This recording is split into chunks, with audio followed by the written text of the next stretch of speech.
And welcome back. There is no doubt that the holidays can burn a hole in your pocket, and building back your nest egg can be challenging. But my next guest can help. Joining me via Skype, speaker and entrepreneur, Mary Buffett. Welcome, Mary. How are you? I'm fine, thanks.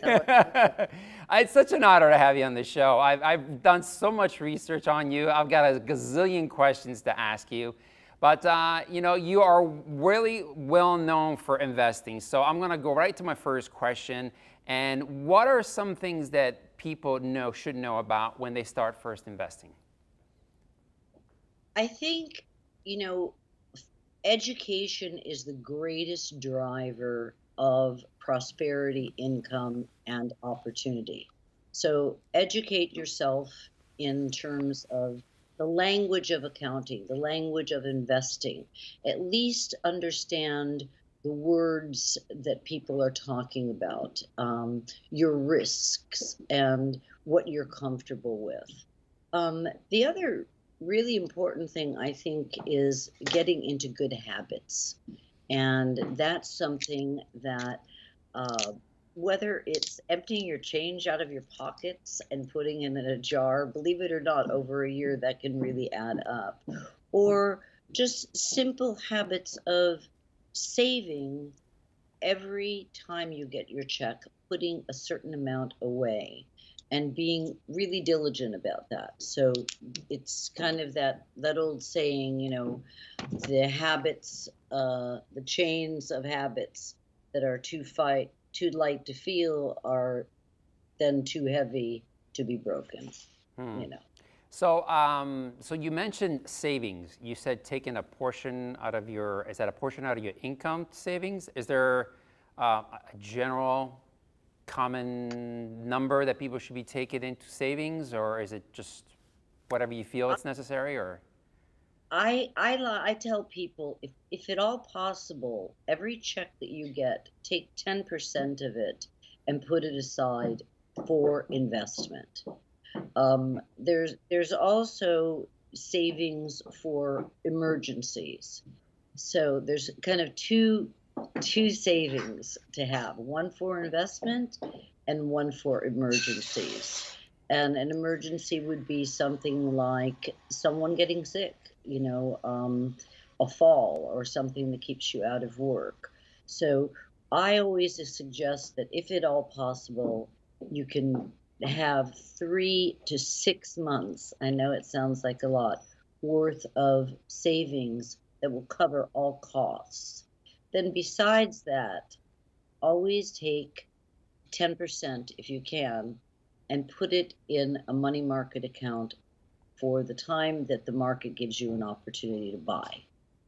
So people sometimes they're afraid to spend. So maybe, is there something you can recommend when it comes down to spending as opposed to maybe, investing? Is there like a rule of thumb that you should use?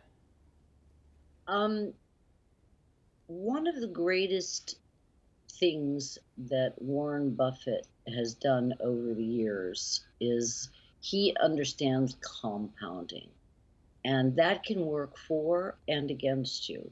It can certainly work for you if your savings is invested and it's compounding. Um, I can give you a couple examples of that, but it also can work against you when you're using credit cards and debt. And we want to stay out of debt because credit cards are the worst thing you can possibly have. Warren used to say, if I had to borrow money at 18 or 20%, I'd never be rich. And they had a study that shows when you pay with a credit card, your heart rate, you have no discernible difference. When you pay with cash, your heart rate goes up, your blood pressure goes up, you really feel it. So I always tell my kids or anyone, I say, try the cash system. Put cash in envelopes, groceries, gas, whatever, and you'll be so surprised when you're down to your last $40 and you want to go out to dinner and you see those 220s, you'll say, maybe I'll wait.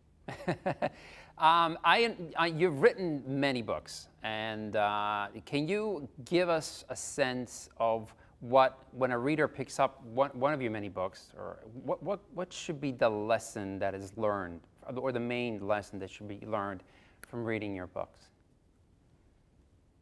I think the main lesson is that you investing, just forget the stock market. You know, don't think of it as a stock.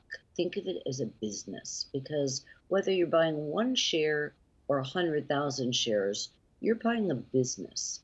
And if you look at that investment as a business, you really see it much differently. And you can look at the company and determine whether it has the kind of great fundamentals that will, over a long period of time, continue to make money for you. And that long period of time also helps when you're talking about compounding. So Mary, what about 30 seconds or less? Would you share with us maybe an inspiring quote from Ward, or something that he normally would say to people that are listening? My favorite quote of his is, "It's easier to stay out of trouble than it is to get out of trouble." That's amazing. That's so good. Mary, thank you so much for being with us, and lots of luck, and hopefully we'll get to chat again soon. Okay? I look forward to it. Thank you. Thank you, Mary. Okay, don't go anywhere. Up next, we're headed into the kitchen to cook up something delicious with cookbook author Elisa Costantini. Don't go anywhere.